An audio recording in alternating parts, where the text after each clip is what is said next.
This is Alison Tandry once more with an addition to the TROM Mastery audio course.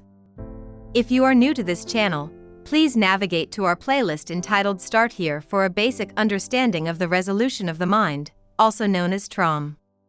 For those of you who have been with us, you've likely seen our presentation, Time Breaking, the Illusion of Time Explained, where we go over how time is an illusion, that each moment of time is a universe of its own, and every moment of the past is available to be viewed by the spiritual being. We used the model of still framing a movie or TV show, moving forward a bit, and comparing one frame to another as a way to demonstrate not only that the past and present can be viewed at the same time, but that the universe progresses forward, one frame at a time, much the same way a movie or TV show does. That video was partly inspired by the chapter entitled Time from the Resolution of the Mind, a Games Manual by Dennis Stevens, where he talks about an expanding tube instead. He wrote that book in the 70s, and I imagine if he waited a decade or so, he might have used our same analogy with the video. I've made only light edits to this book excerpt. If you have any questions, please write me at tromguides@gmail.com. If you have any trouble understanding Dennis's tube analogy, watch the video I just mentioned, and imagine that tube moving forward the same way frames of a motion picture would, and it may make more sense to you. And now, for the words of Dennis Stevens himself. This universe has been well described by physicists as a space-time continuum.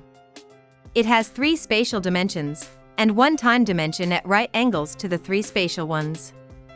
Although this concept is easy to handle mathematically, it is not easy to visualize, for once within the universe our minds become to some degree trapped within the 3 spatial dimensions, which leaves the 4th dimension a bit tricky to grasp. However, life can embrace a 4-dimensional continuum. If life could not embrace it, then life could not have created the idea of the universe in the first place. Even if it is considered that the universe was created by God, he too is considered as being alive. Indeed, this universe is within life, rather than life being within the universe. Only when we consider life to be a phenomenon generated by the masses and spaces of the universe do we have any real difficulty in grasping the nature of the universe. This is the ultimate trap of materialism. We can get over the difficulty of conceiving of a 4-dimensional continuum very easily by dropping one of the spatial dimensions. This leaves us with a model containing 2 spatial dimensions and 1 time dimension. We can conceive of this very easily. Such a model is a cylinder closed at one end and open at the other. The 2 spatial dimensions of this tube are its cross-section.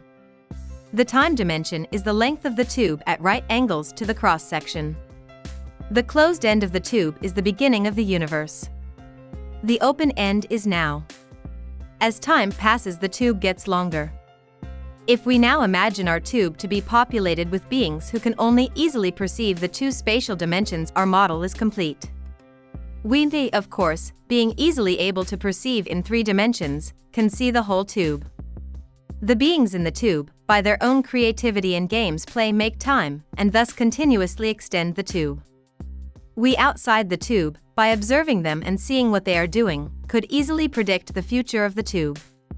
But if we were to enter the tube and agree to abide by the laws of the tube, that is to say, to only perceive spatially in 2 dimensions, we too would become a tube dweller, and be limited accordingly. And this is precisely how a being gets into the real universe. He considers that such a game looks like fun, and pops into the tube. After a while he may well wonder how he is ever going to get out again. He gets out again by contacting and reviewing his decisions to go into agreement with the laws governing the tube. The basic law of our universe is that one will only know those things which are brought into existence to be known. Agreement with this law keeps us in the tube. It's as simple as that. As one continues to run the goals package of to know on level 5A of TROM, one progressively frees up from the compulsion to be in the tube. Eventually one has regained one's freedom of choice in the matter of whether or not to stay in the tube. Now this tube we call the universe has been in existence for some 200 trillion Earth years. This is a long time when compared to an Earth year, but how long is it to a being who is outside the tube, and only needs to flip his attention from one end of the tube to the other? Not every being currently in the tube has been in it since the tube began. They have been drifting in to see what the game is like continuously, like children joining in an existing game of cowboys and Indians. Most have eventually become more or less trapped in the tube as they lost cognizance of their true nature as spiritual beings, and of the basic law governing the tube. One of the many phenomena that stem from the basic law of this universe is that no matter when a being entered the tube, all of the past of the tube is available to him. His agreement to only know those things which have been brought into existence to be known does not prevent him from knowing anything and everything that has ever happened in the tube, whether or not he was in the tube when the event happened. Because everything ever brought into existence in the tube is knowable by the basic law governing the tube, the being can know it. You can know anything and everything that has ever happened in the past of this universe. But you cannot know what is going to happen in the future of this universe, because that has yet to be brought into existence to be known, and so by the basic law of the tube is unknowable. To know the future of the tube, you have to go out of the tube and out of agreement with the basic law of the tube. So, you can know what has happened in the past of this universe, whether or not you were actually present when it happened. You can observe the fall of Carthage, the crucifixion of Christ, and so on. But don't be surprised if the event turns out to be different from what is reported in the history books.